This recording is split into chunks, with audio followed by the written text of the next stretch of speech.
बिस्मिल्लाहिर्रहमानिर्रहीम। नाजरीन, बड़ी खबर ये है कि नवाज़ शरीफ ने पंजाब का एक हल्का इंतखाब कर लिया है जिससे उन्होंने इलेक्शन लड़ना है। नून लीग का टिकट भी इस हल्के से उन्होंने अपने पास रख लिया है।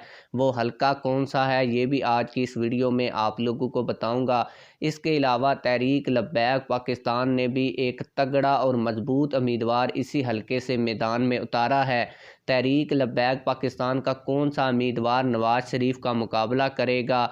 अगर बात की जाए पंजाब की पर्टिकुलर, तो 3 पार्टियों का ज़्यादातर वोट बैंक है और जिस हल्के से नवाज़ शरीफ साहब इलेक्शन लड़ने जा रहे हैं इसमें सिर्फ नून लीग, पीटीआई और तहरीक लब्बैक पाकिस्तान का वोट बैंक है। चौथी कोई जमात ऐसी नहीं है जो इस हल्के से अपना वोट बैंक है जो वो उसको बरकरार रख सके या मुकाबले में आ सके।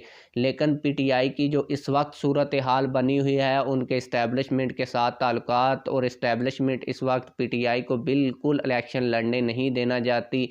रात को भी पीटीआई के कई रहनुमाओं के जो हैं वो वारंट गिरफ्तारी जारी हो गए हैं, जबकि पीटीआई का जो बल्ले का निशान है वो भी चला गया है। इंट्रा पार्टी जो इलेक्शन हुए हैं इसको भी कलअदम करार दे दिया गया है। तो इस सूरत हाल में पीटीआई का पंजाब के हलकों से इलेक्शन लड़ना बहुत ज़्यादा मुश्किल हो गया है।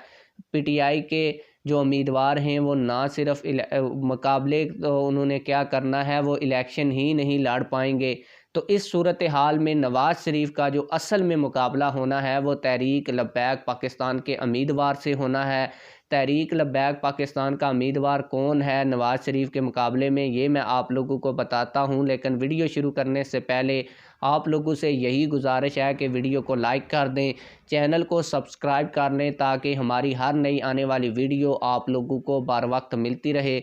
आप लोगों को बताता चलूँ कि नवाज़ शरीफ ने लाहौर के हल्का NA 130 से अपना इलेक्शन लड़ने का इंतखाब किया है और वो इस हल्के से इलेक्शन लड़ रहे हैं। जबकि तहरीक लब्बैक पाकिस्तान की जानब से अपनी मरकज़ी मजलिस शूरा के अहम तरीन रुकन पीर सैयद खुर्रम रियाज शाह साहब को टिकट जारी कर दिया गया है और NA 130 से नवाज़ शरीफ का मुकाबला तहरीक लब्बैक पाकिस्तान के पीर सैयद खुर्रम रियाज शाह साहिब से होगा। आप लोग इस हवाले से क्या कहते हैं?